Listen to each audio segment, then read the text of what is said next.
For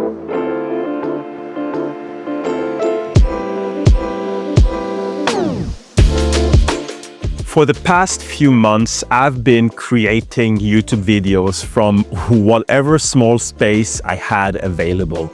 Usually just a corner of our living room or a table I had to set up and tear down every time I filmed. But when we moved into our new apartment, something finally changed. I finally got my own dedicated YouTube room. A tiny one, yes, just 3 by 2 meters, but honestly, it feels like the start of a brand new chapter. So what's up guys, it's your boy Morris and welcome back to another video. Filming in such a small space means I don't have the luxury of filling the room with expensive gear or huge lights like a lot of other creators do. But I've managed to find ways to build a setup that's cozy, functional, and perfect for the way I create. Every setup I found online was either massive, extremely expensive, or use gear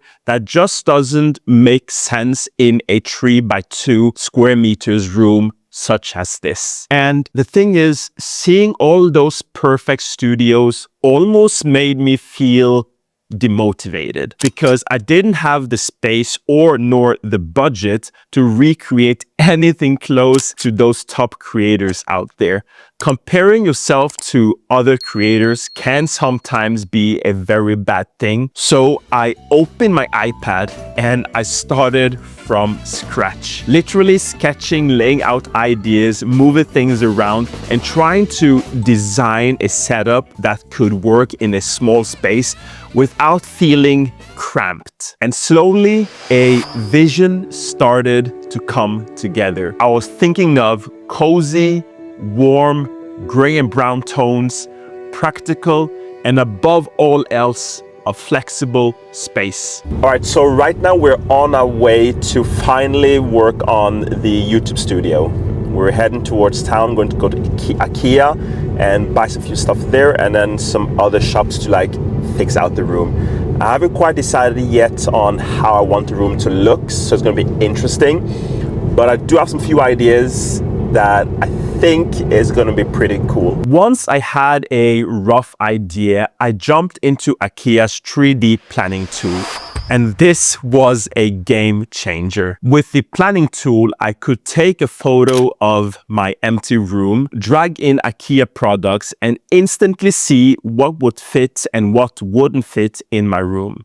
In a tiny room like this, every centimeter really matters. This planning step helped me decide which wall would be the backdrop, where the desk should go, how much floor space I could realistically use, and how to mount my lights without tripods or taking too much space on the floor. The planning tool basically turned the chaos in my head into something real. I definitely recommend this IKEA function if you are ever designing any room in the future. I'm thinking about installing some slat walls like right here and over here.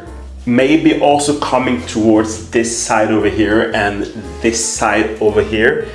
So we went out shopping. I got 2 different slat walls here. We have a gray and a brown.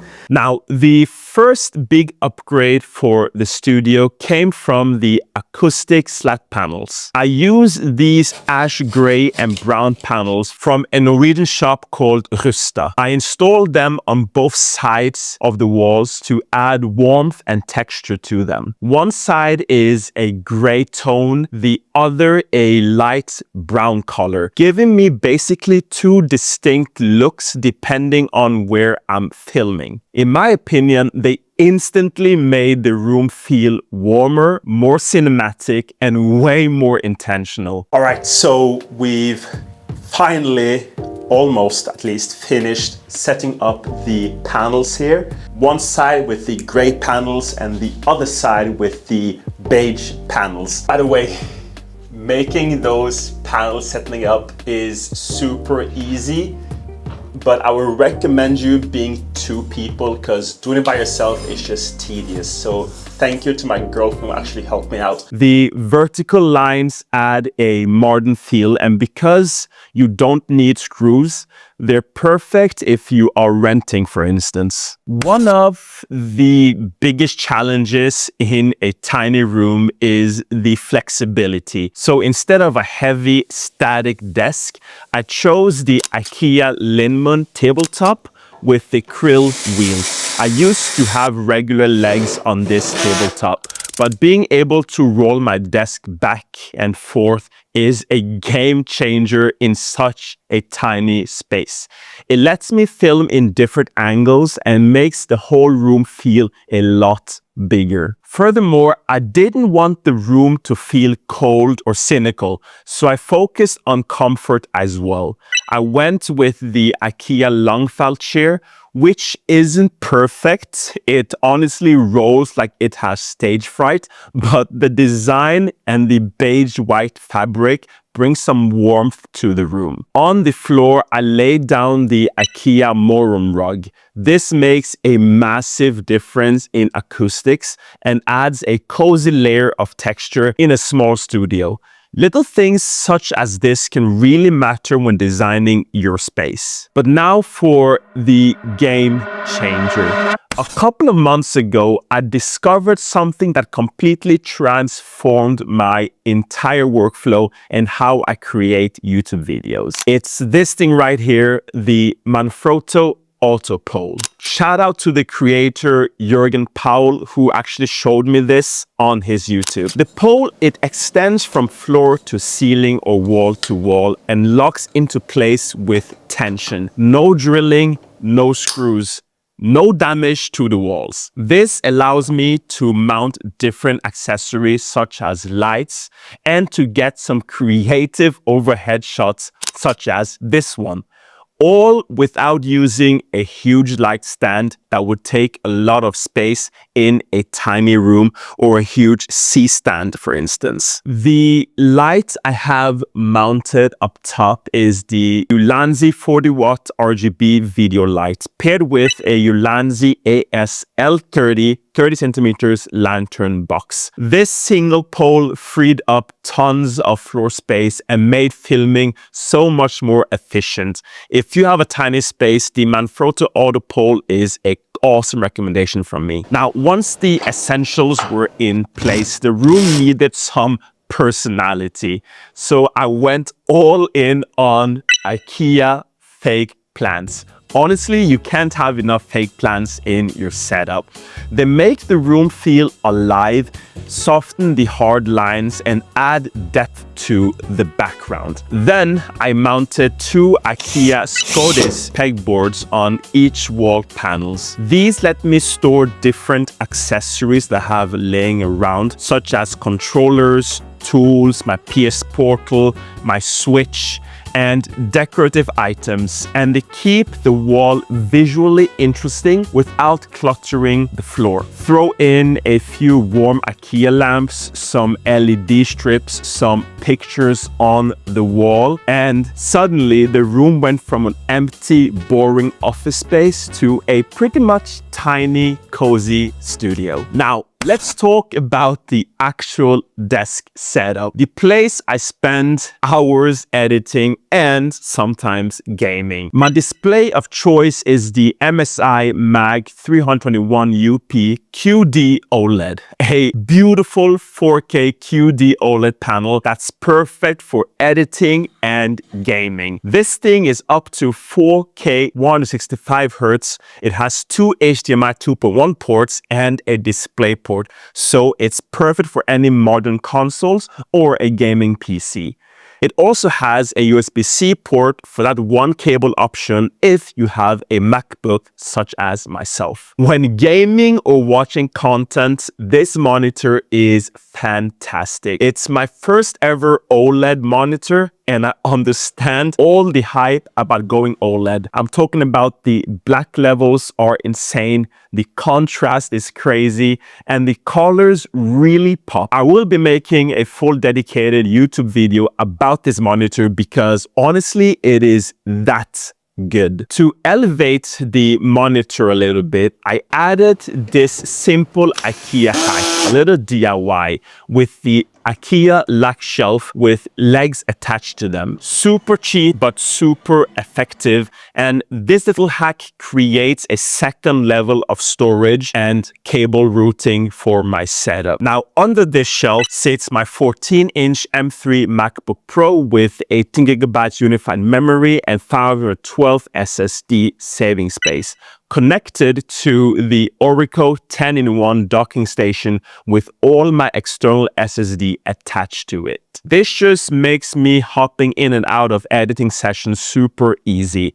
My PS5 controllers are also tucked away under the shelf. The lag shelf basically keeps everything accessible, but visually out of the way. Due to the MSI monitor not having any inbuilt speakers, I've paired it with a set of Logitech Z207 speakers in white. Now, these speakers are fairly cheap speakers, but in my opinion, they honestly get the job done. If I'm not using them, however, I tend to just use my AirPods Max as a secondary option for audio. For my keyboard of choice, I tend to swap between two of my favorite low-profile keyboards from a company called Newfie. You have the Node 75 and you have the Newfie Air 75 V3. Both keyboards sound and feel amazing, and they each have their own uniqueness, and depending on my mood, I switch between them. Pair them with a MX Master 2S mouse and I am golden.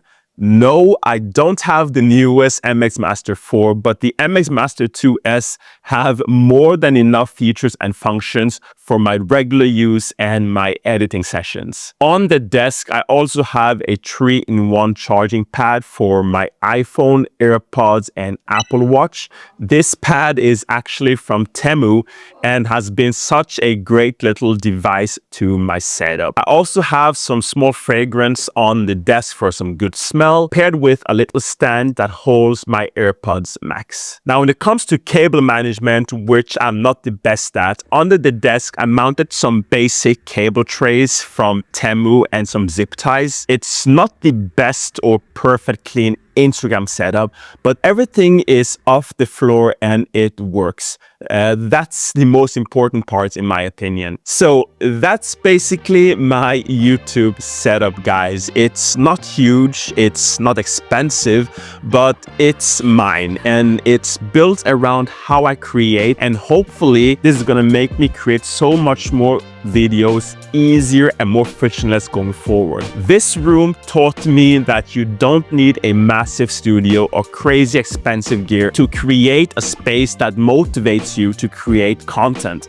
You just need a vision, some creativity, and small upgrades that make a big difference. Now, I'm still tweaking things and improving workflow, but for now, I'm incredibly happy with how this space has turned out. Thanks for watching this breakdown and my brand new YouTube studio. I hope you've gotten some few ideas or at least inspiration to go out and create your own perfect home studio, no matter the size of your room. If you've enjoyed this video, don't forget to smash the like button and hey, maybe even hit subscribe. Thanks for watching and I'll catch you in the next one. Peace.